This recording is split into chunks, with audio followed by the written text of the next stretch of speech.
Чернокожая уборщица Кейша Уильямс, 8 лет, работала на авиабазе Эндрюс под Вашингтоном, держась в тени и избегая любых конфликтов. Никто не знал, что раньше она была военной летчицей-истребительницей. В очередное утро капитан Брэдли Томпсон, сын известного политика, решил пошутить перед сослуживцами. Увидев Кейшу, он громко предложил показать уборщице, как выглядит место настоящих пилотов, вызывая смех окружающих. Кейша молча продолжала мыть пол, как делала долгие годы, но внутри все сжималось, унижение повторялось день за днем. Томпсон настоял, ее посадят в кабину F-16, чтобы снять веселое видео. Его приятель, лейтенант Джеймс Фостер, уже достал камеру и старый летный костюм. Идея появилась вечером в офицерском баре.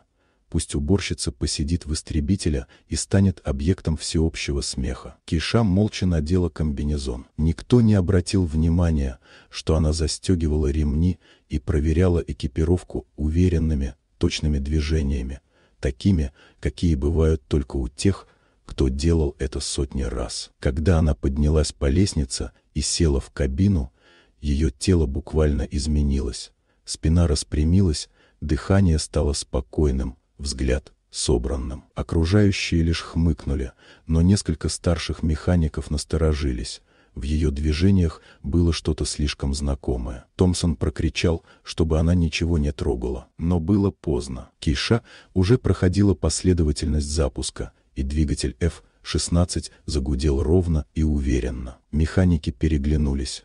Так запускают самолет только опытные пилоты. Когда Томпсон схватил рацию и попытался остановить розыгрыш, в ответ он услышал четкий, безукоризненный голос. «Диспетчерская, это Гриффин 07. Запрашиваю руление». Фраза, которую знает каждый боевой пилот, но не уборщица. Толпа притихла. Фостер продолжал снимать, но его лицо побледнело.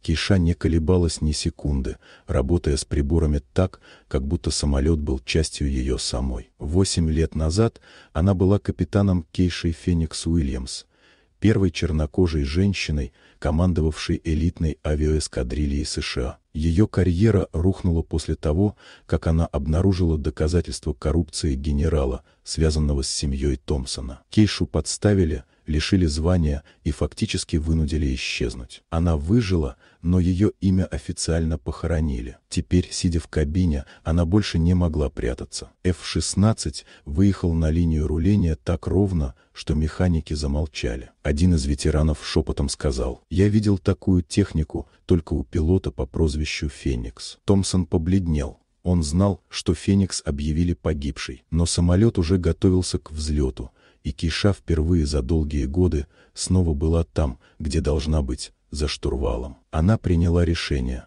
больше не позволять никому лишать ее имени и прошлого.